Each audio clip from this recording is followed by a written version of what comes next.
سلام دوستان، وقتتون بخیر، خسته نباشید. امیدوارم حالتون خوب باشه. توی این آموزش میخوام در مورد نحوه حذف کردن بک‌گراند یک سری از تصاویر صحبت بکنم.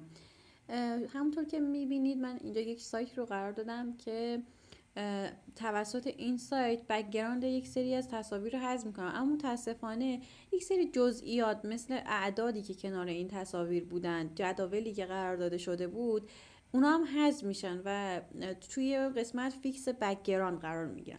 اما میخوام نحوه این که حالا میتونید از این سایت هم استفاده کنید. سایت بسیار عالی هستش. این سایت، حالا این قسمت رو مشاهده کنید متوجه میشین این لینکش رو. یه سری از تصاویر خوب برمیگردون، مثلا این تصویر اعداد کامل برگردون، کیفیت خوبی رو بهم داد. اما این تصویر که این قسمت میبینین اینجا اعداد رو نداریم ما. حالا من این تصویر رو میخوام که کنارش کلا قسمت رو قرار داده شده باشه. یه دونه نیو میخوام باز کنم. خب من توی بخش این قسمت، آره این عکسم. خب ببینید چی کار میتونید انجام بدین که این بک‌گراند سفید رو حذف کنید ولی اعداد رو داشته باشید. میایین اینجا یک کنترل جی رو میزنین، یک کپی از این میگیرید. کپی رو که گرفتین، این بک‌گراند بالاییه رو انتخاب میکنید. توی این قسمت کلیک چپ میکنید، سالید کالر رو میزنید، یه رنگ قرمزی براش انتخاب میکنید. رنگ قرمزی که انتخاب کردین، این قسمت به جای نورمال اوورلی رو میزنید. اوورلی رو که زدید، حالا با کنترل و انتخاب این دوتا کنترل ای رو میزنید، این دوتا با هم مچ میشن.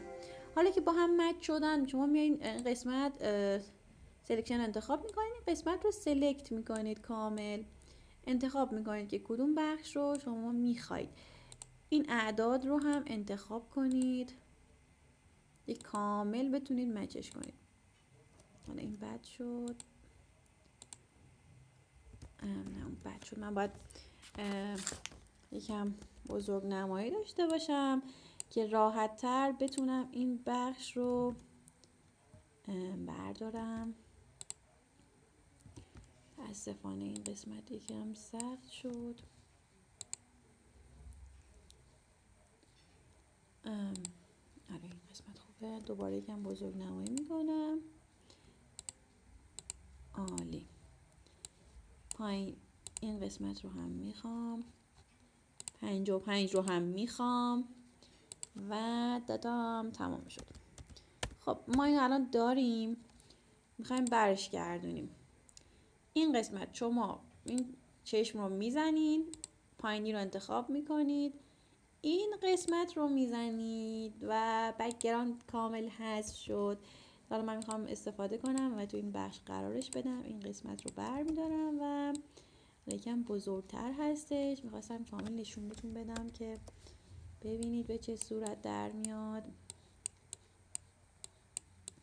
کناره اعداد، آره دقیقا همون چیزی که من میخواستم، دقیقا همونطور در اومد. خیلی خوبه، خوشحالم. امیدوارم که این آموزش به دردتون بخوره و بتونید عالی ازش استفاده کنید. تا آموزش دیگه، خدا نگهدار.